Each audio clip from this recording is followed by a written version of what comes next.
एक समय था जब इस धरती पर इंसान नहीं बल्कि डायनासोर का राज चलता था। जिन जगहों पर आज हम चल रहे हैं वहीं किसी समय ये विशाल और विचित्र जीव गर्जना करते हुए घूमते थे। इन्हीं वनों, इन्हीं वादियों में वे सांस लेते, लड़ते और अपने साम्राज्य का विस्तार करते थे। लगभग 16 करोड़ वर्षों तक डायनासोर पृथ्वी के सबसे सफल प्राणी रहे।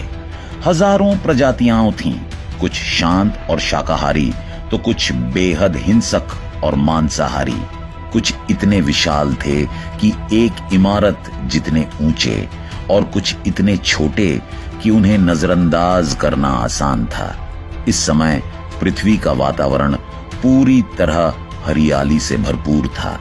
घने जंगल, अनगिनत पेड़ पौधे, रेंगते कीट पतंगे और डायनासोरों का स्वर्ण युग, यह एक ऐसी दुनिया थी जो आज के इंसानों की कल्पना से कहीं परे है। लेकिन फिर कुछ ऐसा हुआ जिसने सब कुछ बदल दिया। वो एक ऐसा दिन था जब पृथ्वी का सबसे ताकतवर जीव डायनासोर हमेशा के लिए गायब हो गया। न कोई आवाज, न कोई चेतावनी, सिर्फ एक तबाही। आखिर वो विनाशकारी घटना क्या थी? क्या वो उल्कापिंड था? क्या धरती की खुद की ताकत ने उन्हें खत्म कर दिया, या फिर कुछ और जो आज भी हमारे लिए एक रहस्य बना हुआ है? इस वीडियो में हम लौटेंगे 6 करोड़ 50 लाख साल पीछे, उस अंतिम दिन पर जब डायनासोर ने अंतिम सांस ली। तो जुड़िए हमारे साथ इस रोमांचक यात्रा में और जानिए कि कैसे धरती के सबसे सफल जीव अचानक विलुप्त हो गए। ठंडी हवाओं से टकराता विशाल समुद्र और उस पर गूंजती है एक डरावनी आवाज, डायनासोरों की चिंगाड़। धरती पर उस समय के सबसे विशाल और शक्तिशाली जीव चैन की नींद ले रहे थे। लेकिन उन्हें क्या पता था कि उनकी तबाही की घड़ी करोड़ों साल पहले ही तय हो चुकी थी। उनके साथ ही यहाँ एक और प्रजाति भी मौजूद थी, बहुत छोटी, दिखने में चूहे जैसी, लेकिन उसके भीतर छुपा था भविष्य का रहस्य। वही छोटे जीव एक दिन विकसित होंगे लाखों तरह के मैमल्स में, इंसान तक। लेकिन उस समय दूर अंतरिक्ष में मंगल और बृहस्पति के बीच एक अज्ञात क्षुद्र ग्रह बेल्ट में हो रहा था एक विनाशकारी टकराव। एक विशाल एस्टेरॉयड से टकराकर एक छोटा सा टुकड़ा निकल पड़ा सीधे पृथ्वी की ओर। रफ्तार 22,000 मील प्रति घंटा और आकार माउंट एवरेस्ट से भी कहीं ज्यादा बड़ा। यह पत्थर का नहीं, मौत का गोला था जो समुद्र की सतह से लेकर वायुमंडल की ऊंचाई तक को भेद सकता था। और जब यह एस्टेरॉयड धरती से सिर्फ 3,84,000 किलोमीटर दूर था तो यह चांद से भी टकरा सकता था। अगर ऐसा होता तो शायद डायनासोर आज भी जिंदा होते, लेकिन नहीं, किस्मत को कुछ और मंजूर था। वह एस्टेरॉयड चांद को छूते हुए निकल गया और फिर हुआ कुछ ऐसा जिसने धरती की हर चीज बदल दी। 40 किलोमीटर के व्यास वाला 2 ट्रिलियन मेट्रिक टन का एक ऐसा एस्टेरॉयड जो हर सेकंड पृथ्वी की ओर तेजी से बढ़ता जा रहा था। अंतरिक्ष की गहराइयों से निकलकर यह मौत का एक उग्र गोला बन चुका था। और जैसे ही यह पृथ्वी के वातावरण से टकराता है, इसकी रफ्तार एकाएक 70,000 किलोमीटर प्रति घंटा हो जाती है। घर्षण की वजह से ये एक जलता हुआ सूरज बन गया था जो सिर्फ उजाला नहीं, तबाही साथ ला रहा था। पृथ्वी के वायुमंडल और अंतरिक्ष के बीच की पतली परत को चीरते हुए यह सिर्फ कुछ सेकंड में पृथ्वी के सबसे घातक हमले की तैयारी में था। ये एस्टेरॉयड युकाटन के तट की ओर बढ़ रहा था और ध्वनि से 60 गुना तेज रफ्तार से, इतनी तेज कि इसे अटलांटिक महासागर पार करने में सिर्फ 4 मिनट लगे। और जब यह धरती की सतह से 500 मील ऊपर था, इसकी चमक इतनी भयानक थी कि जमीन पर मौजूद विशाल डायनासोर ऑल्मोसॉरस का शरीर तक पारदर्शी दिखाई देने लगा। लेकिन इससे भी ज्यादा डरावनी बात यह थी कि एस्ट्रॉइड के टकराने से पहले ही हजारों जीव सिर्फ उसकी रोशनी और गर्मी से अंधे हो चुके थे। वो इसे देख नहीं पा रहे थे, लेकिन उसकी भयानक गर्मी उनकी त्वचा तक को झुलसा रही थी। तो सवाल उठता है, क्या यही था वो पल जिसने पूरी पृथ्वी के इतिहास को हमेशा के लिए बदल दिया? क्या वाकई सिर्फ एक एस्ट्रॉइड ने डायनासोर जैसे महारथियों का सफाया कर दिया, या इसके पीछे थी कोई और रहस्यमयी ताकत? इस वीडियो में हम जानेंगे उस दिन का हर एक सेकंड जब पृथ्वी की किस्मत दो हिस्सों में बंट गई, पहले और बाद में। इसीलिए इस कहानी को मिस मत कीजिए। सिर्फ कुछ ही पलों में एक विशाल एस्ट्रॉइड मेक्सिको की खाड़ी में आकर टकराता है और फिर होता है इतिहास का सबसे विनाशकारी विस्फोट। तापमान करीब 35,000 डिग्री सेल्सियस, यानी सूरज की सतह जितना गर्म। आसमान एक पल के लिए दिन की तरह उजाला हो जाता है। ये टकराव इतना ताकतवर था कि इससे निकली ऊर्जा 10 हाइड्रोजन बम के बराबर थी। समुद्र का पानी 1000 डिग्री सेल्सियस पर उबलता हुआ प्लाज्मा बन जाता है और आसपास की हर चीज, जमीन, पेड़, जानवर, हवा तक 1500 किलोमीटर के दायरे में जलकर राख हो जाती है। उस समय के विशाल डायनासोर, जो इस ग्रह के सबसे ताकतवर जीव थे, वे भी जिंदा ही जलने लगे। हवा का तापमान 600 डिग्री सेल्सियस को पार कर गया था। लेकिन तबाही यही नहीं थमी। विस्फोट के बाद वातावरण से टकराकर एक सुपरसोनिक शॉकवेव बनती है, जो 2000 किलोमीटर प्रति घंटे की रफ्तार से चारों ओर फैलती है। इस वेव से हजारों जानवर हवा में उड़ जाते हैं और चट्टानों के आकार की पत्थरें आकाश में उठकर फिर जमीन पर गिरती हैं, इतने जोर से कि अल्मा जैसे विशाल डायनासोर उनके नीचे दबकर खत्म हो जाते हैं। इस टक्कर में धरती की लाखों टन धातु और मलबा अंतरिक्ष में उड़ गया, और यही वो घटना थी जिसने एक युग का अंत कर दिया। डायनासोर का साम्राज्य सिर्फ कुछ मिनटों में खत्म हो गया और पृथ्वी पर जीवन का रास्ता हमेशा के लिए बदल गया। क्या यही था डायनासोर्स के विनाश का अंतिम अध्याय, या इसके पीछे कोई और रहस्य छुपा है? जानने के लिए वीडियो को अंत तक जरूर देखिए। जरा कल्पना कीजिए, पृथ्वी से एक विशाल उल्का टकराता है और उसके टकराने से बना गड्ढा 180 किलोमीटर चौड़ा और 25 किलोमीटर गहरा होता है।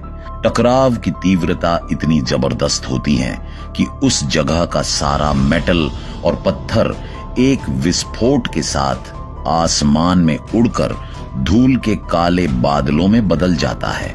और ठीक 16 मिनट 40 सेकंड बाद धरती की गहराइयों से उठती हैं ऐसी भूकंपीय तरंगे जिनकी तीव्रता होती है 11.1, इतनी शक्तिशाली कि शायद अरबों वर्षों में किसी भी जीव ने ऐसा झटका नहीं झेला हो। समंदरों में उठती हैं दैत्याकार लहरें जो 1 किलोमीटर ऊंची सुनामी बनकर चारों ओर तबाही मचाने लगती हैं। धरती कांप उठती है और इसके कंपन से दुनिया के सभी सक्रिय ज्वालामुखी एक साथ फटने लगते हैं। यह झटका भारत तक पहुंचता है और वहां हजारों किलोमीटर में फैले लावा फूट पड़ता है, जो अगले 30,000 वर्षों तक जलता रहता है। भारतीय उपमहाद्वीप का आधा हिस्सा पिघले लावे में डूब जाता है, लेकिन तबाही यहीं नहीं रुकती। टकराव से पृथ्वी के विपरीत दिशा में भी धरती की परतें कई 100 मीटर तक फट जाती हैं। डायनासोरों का साम्राज्य ढहने लगता है। रेडिएशन की तीव्रता इतनी बढ़ जाती है कि 1500 किलोमीटर के दायरे में मौजूद हर जीवित चीज जलकर सिर्फ राख में तब्दील हो जाती हैं। टेरासॉर्स जैसे कुछ उड़ने वाले जीव भले ही शुरुआती तबाही से बच जाते हैं, लेकिन यह तो सिर्फ शुरुआत थी। 40 मिनट बाद आकाश से गिरने लगती हैं आग की गोलियां, धातु, पत्थर और धूल के वो टुकड़े जो अंतरिक्ष में उड़ चुके थे अब गुरुत्वाकर्षण के बल पर पूरी पृथ्वी पर बरसने लगते हैं। और इसी के साथ शुरू होता है इतिहास का सबसे भीषण महाप्रलय। कल्पना कीजिए, आसमान से आग के गोले बरस रहे हैं, पत्थर जैसे गर्म गोले जो इतनी रफ्तार से गिर रहे हैं कि उड़ते टेरोसॉर्स भी बच नहीं पाए। ऊपर आसमान में जलते पत्थरों की बारिश और नीचे धरती हिलती हुई एक भयानक भूचाल से। चारों तरफ तबाही, बचने का कोई रास्ता नहीं। इन आग की लपटों ने जंगलों को निगल लिया। महीनों तक जलने वाली इस भयानक आग ने पृथ्वी को एक उबलते नर्क में बदल दिया। लेकिन ये तो बस शुरुआत थी। धूल और जहरीली गैसों का एक विशाल तूफान 6000 किलोमीटर प्रति घंटे की रफ्तार से धरती की दूसरी छोर की ओर मौत लेकर दौड़ पड़ा। इसे कहा जाता है एजेक्टा क्लाउड। इसका तापमान था 1500 डिग्री सेल्सियस। जिसने भी इस बादल की चपेट में आना, चाहे जानवर हो या पेड़, वो जलकर राख हो गया। ये गैस भरे बादल इतने मोटे थे कि सूरज की रोशनी तक धरती पर नहीं पहुंच सकी। कुछ ही घंटों में तापमान बढ़कर 300 डिग्री सेल्सियस पार कर गया। यह तबाही सिर्फ टक्कर के पास नहीं थी। जो डायनासोर हजारों किलोमीटर दूर थे, वो भी इस असहनीय गर्मी से मर गए। देखते ही देखते लाखों जीवन समाप्त हो गए और धरती की पूरी आबोहवा बदल गई। बस 90 मिनट के अंदर धरती पर जीवन के इतिहास की सबसे बड़ी प्रलय घट चुकी थी। और फिर वाष्पीकृत धातु, पत्थर के टुकड़े और बारीक धूल ने मिलकर बनाया एक ऐसा काला गुब्बारा जो ऊपरी वायुमंडल में फैलकर पूरी पृथ्वी को ढक लिया। अब सवाल उठता है, क्या आज फिर ऐसी तबाही मुमकिन है? और क्या पृथ्वी किसी अगली प्रलय के लिए तैयार है? एक समय था जब पृथ्वी पर जीवन फूला फूला था। हर दिशा में हरियाली, विशाल डायनासोर, समुद्र में राज करने वाले समुद्री राक्षस, सब कुछ था जैसे एक ग्रैंड बायोलॉजिकल साम्राज्य।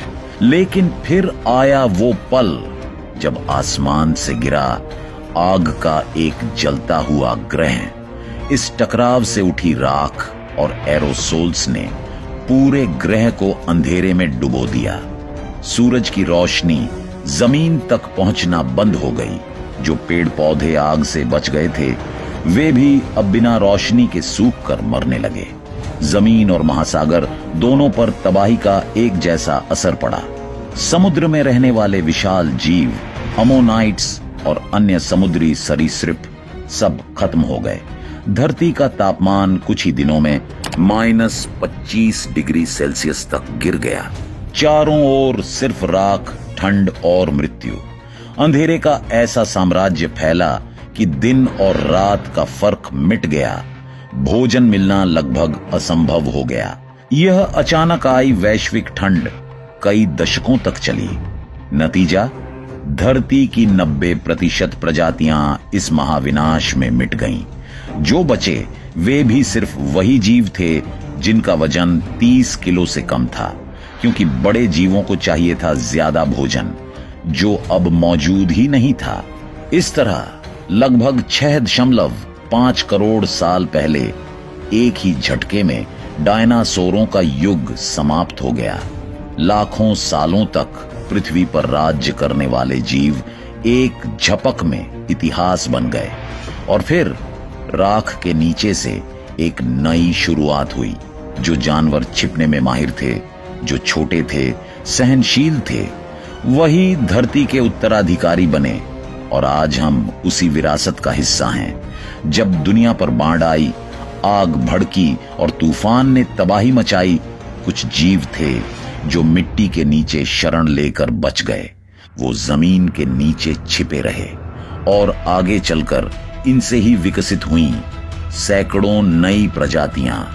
इन्हीं में से कुछ पक्षी बने डायनासोर के प्रत्यक्ष वंशज और कुछ बने स्तनधारी, वो जो आगे चलकर इस ग्रह के सबसे प्रमुख जीव बनेंगे। लेकिन क्या आपने कभी सोचा है, अगर वो एस्टेरॉयड कभी पृथ्वी से टकराता ही नहीं, अगर डायनासोर का साम्राज्य कभी खत्म न होता, तो क्या इंसान आज भी अस्तित्व में होता? शायद नहीं। हमें इंसान बनने का मौका ही न मिलता। और सबसे हैरानी की बात, इतने कम समय में हमने वो उपलब्धियां हासिल कर ली जो कभी सिर्फ कल्पना थी। लेकिन सवाल ये है, क्या हम अपनी इस प्रगति को बचा पाएंगे? क्योंकि अगर हम सतर्क नहीं रहे तो हमारा अंत भी एक पल में हो सकता है, ठीक वैसे ही जैसे डायनासोर का युग खत्म हुआ था। अगर आपको ये वीडियो पसंद आया हो तो एक लाइक्स जरूर दीजिए और इसे अपने दोस्तों और परिवार के साथ शेयर करें। और अगर आप चैनल पर नए हैं तो चैनल को सब्सक्राइब करना ना भूलें। मिलते हैं अगले वीडियो में एक और नए टॉपिक के साथ।